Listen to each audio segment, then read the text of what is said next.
Mirza Iqbal bag साहब, हम ज्यादा ऑप्टिमिस्टिक हो रहे हैं या अब हम अच्छी उम्मीदें रखें?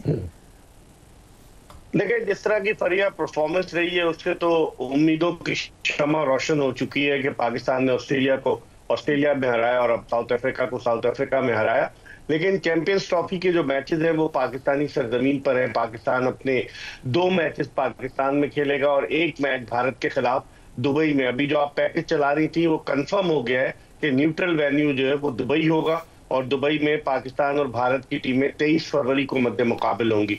तो पाकिस्तान की परफॉर्मेंस को देखते हुए ये कहा जा सकता है कि पाकिस्तानी खिलाड़ियों का हौसला बुलंद है और पाकिस्तानी टीम जो है उसे होम ग्राउंड का एडवांटेज हो सकता है। जो 2 मैचेस यहाँ पर है, जो पहले ही मैच 19 फरवरी को न्यूजीलैंड के खिलाफ जो इफ्तिताई मैच है, तो पाकिस्तान की जो परफॉर्मेंस को देखते हुए बहुत ज्यादा तवक्कुआत लोगों ने वाबस्ता कर ली है। टीम बेहतर हो रही है।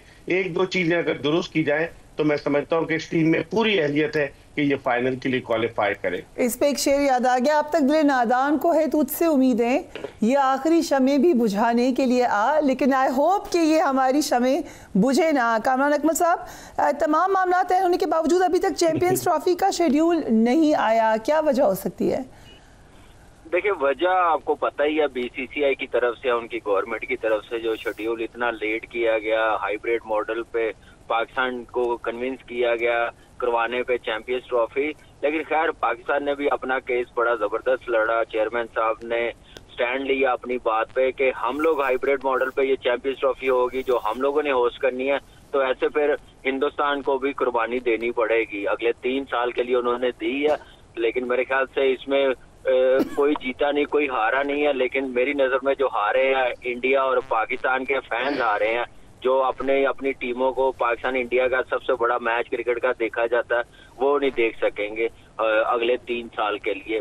लेकिन खैर, जैसे आपने इंट्रो में बात की, इकबाल भाई ने बात की है, पाकिस्तान टीम की इस वक्त जो परफॉर्मेंस है बड़ी जबरदस्त है। पाकिस्तान पहली टीम बनी है जो साउथ अफ्रीका में जाके साउथ अफ्रीका को वाइट वॉश किया, और पहली टीम वो बनी थी एशिया की जो साउथ अफ्रीका में जाके ओडीआई सीरीज जीती थी, वो भी पाकिस्तान ने कारनामा अंजाम दिया था। तो बड़ी जबरदस्त, और एक मेरे ख्याल से चैंपियंस ट्रॉफी में जैसे दुनिया को बता दिया कि ओडीआई क्रिकेट में अब पाकिस्तान इतनी आसान टीम नहीं होगी, बड़ी मेहनत करनी पड़ेगी। अल्लाह करे जैसे ओडीआई क्रिकेट में परफॉर्मेंस अच्छी हो रही है, टेस्ट मैचेस और T20 में भी अच्छी परफॉर्मेंस हो। आमीन सुमामीन। बेग साहब, पाकिस्तान की शराइत को मान लिया गया है, बल्कि खबर ये भी आई कि आईसीसी की जानिब से सह मुल्की सीरीज पर भी रजामंदी जाहिर कर दी गई है। Is that correct?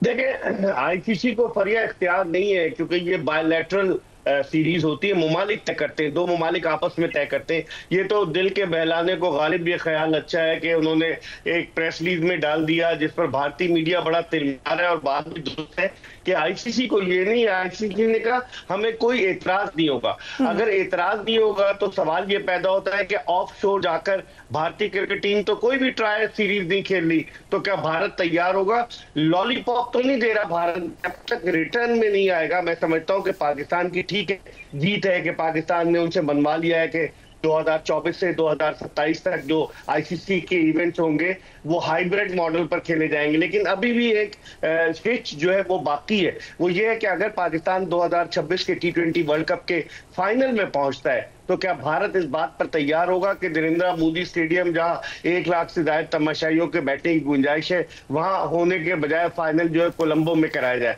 भारत पे एतबार नहीं किया जा सकता फरिया, क्योंकि 2012 में भी उन्होंने एक MOU साइन किया था 6 बायलैटरल सीरीज का, और उस साइन करने के बाद मुकर गए थे। इस मर्तबा जब तक ये कोई तहरीरी तौर पर आईसीसी बीच में गारंटर ना बने, जब तक, क्योंकि अब से 2 साल बाद पाकिस्तान ने जाना है, 2 साल में बहुत सारा पानी पुलों के नीचे से गुजर जाएगा, तो मसला हो सकता है। लेकिन इसको हम अपनी जीत नहीं कह सकते। कामरान अकबर बिल्कुल सही कह रहे हैं, ना पाकिस्तान की जीत है ना भारत की जीत है, ये दरअसल क्रिकेट की जीत है कि एक टूर्नामेंट जो है वो होने जा रहा है। राइट। सो हम ये भी देख रहे हैं अकमल साहब के भारतीय मीडिया पाकिस्तान में दूसरी टीम्स जो आ रही हैं, मसलन न्यूजीलैंड, इंग्लैंड, अफगानिस्तान, उनके हवाले से सिक्योरिटी इशूज़ पर तहफ़्फ़ुज़ात का इजहार कर रहे हैं। सो इट लुक्स लाइक कि they are not giving up. वो स्टेडियम्स की तैयारी के हवाले से भी कह रहे हैं कि नहीं है रेडी। ज़रा इस पर रोशनी डालिएगा।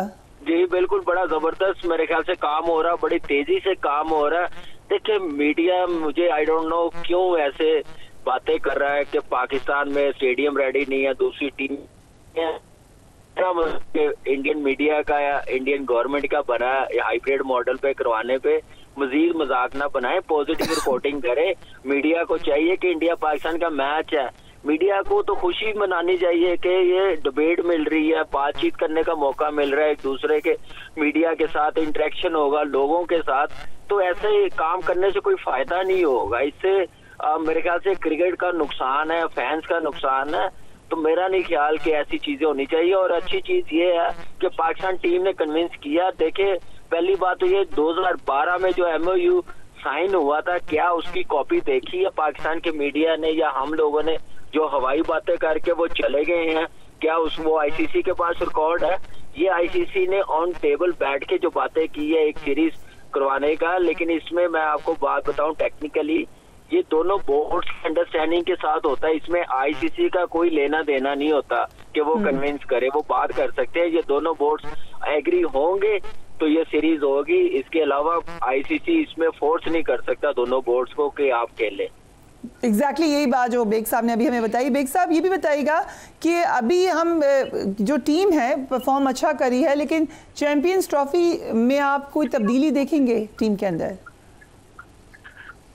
जी हाँ फरिया, तब्दीली के बारे में तो मैं बाद में आऊंगा। पहले जो भारतीय मीडिया अब तक उसको निकल नहीं पाया है कि ये हो क्या गया है, अभी तक वो सत्ते से उस सदमे से बाहर नहीं आ पाए। वो मनोज साहब आपके प्रोग्राम में आके बैठे थे, मुझसे बहस कर रहे थे, ये उन्हीं का आपने क्लिप सुनाया कि जी सिक्योरिटी मेरे ख्याल से उनको दोबारा बुलाते हैं, वैसे we should call him again. बुलाई, हाँ वो बिल्कुल भाग जाएंगे, मैंने तो उनको ऐसे जवाब दिए। लेकिन वही कह रहे हैं कि जी सिक्योरिटी किधर से? न्यूजीलैंड इफ्तिताई मैच खेल रहा है, इंग्लैंड की टीम आ रही है, अफगानिस्तान की टीम आएगी, तो उनको क्या? दूसरा आपने पाकिस्तानी क्रिकेट टीम में तब्दीलियों की बात की। एक तो फखर जमान जो ओपनर है उसको पाकिस्तानी टीम में आना चाहिए, और फिर मिडिल ऑर्डर में इन्होंने जो उस्मान खान और तैयब ताहिर को रखा हुआ है और इरफान खान नियाजी को भी कम चांसेस मिले, मिडिल ऑर्डर में इन्हें कुछ थोड़ा सा बदलना पड़ेगा। लेकिन ओवरऑल पाकिस्तान का कॉम्बिनेशन बहुत अच्छा है। अब देखते हैं कि चैंपियंस ट्रॉफी में पाकिस्तान कैसा परफॉर्म करता है। कमल अकमल, भारतीय मीडिया का जिक्र हुआ, ये जो चीखें हमें सुनाई दे रही हैं वहां से, ये इसका मतलब यही होता है कि Pakistan has done something right? जी बिल्कुल, पाकिस्तान ने, मैंने कहा ना, बड़ा जबरदस्त केस हमारे चेयरमैन साहब ने लड़ा है। एक्चुअली इंडियन मीडिया, आपको पता कि कुछ लोग, सारा मीडिया नहीं, कुछ लोगों ने बड़ी बड़ी बातें की थी कि हिंदुस्तान नहीं पाकिस्तान जाएगा लेकिन पाकिस्तान आएगा। लेकिन हमारे चेयरमैन साहब ने स्टैंड लिया, तो वो ये हजम नहीं हो रहा। जहां तक टीम का कॉम्बिनेशन की इकबाल भी ने बात की है, मेरी नजर में एज ए क्रिकेटर मैं बात कर रहा हूँ, 14-15 साल पाकिस्तान के लिए खेला हूँ, ये टीम नो डाउट बड़ा जबरदस्त 3 सीरीज में किया पाकिस्तान टीम ने। इस टीम में अभी भी गुंजाइश है, एक तो ओपनर फखर जमान और इमामुल हक को फौरन कॉल किया जाए, उसको चैंपियंस ट्रॉफी के लिए इन दोनों को रखा जाए। उसके बाद आपकी टीम में एक जरूरत है ऑलराउंडर की, फास्ट बॉलिंग ऑलराउंडर की। वो नंबर 7 पे आप स्पेशलिस्ट बैट्समैन खिलाते हैं, वहां पे हार्दिक पांड्या आता है हिंदुस्तान की टीम में, माइकल स्टोनिस, मैक्सवेल आता है। हमारी टीम में वो ऑलराउंडर नहीं है फास्ट बॉलिंग। तो मेरे ख्याल से हमें आमिर जमाल को कॉन्फिडेंस देना चाहिए, उसको तैयार करना चाहिए। चैंपियंस ट्रॉफी में हमें बड़ी जरूरत पड़ेगी उस नंबर पे ऑलराउंडर्स की। तो ये सोच के मेरे ख्याल से कॉम्बिनेशन सिलेक्टर्स को और कप्तान को देखना चाहिए, और बेहतर आपका कॉम्बिनेशन हो सकता है और टीम और ज्यादा मेरे ख्याल से मजबूत हो सकती है, जो एक वीक एरिया मुझे लग रहा है। और ओपनिंग में नो डाउट साइम ने जैसे इम्पैक्ट, जैसे परफॉर्मेंस दिखाई है, बाकी बैट्समैनों पे प्रेशर नहीं आने दिया। राइट, कमल साहब एंड बिग साहब, thank you so much for joining us.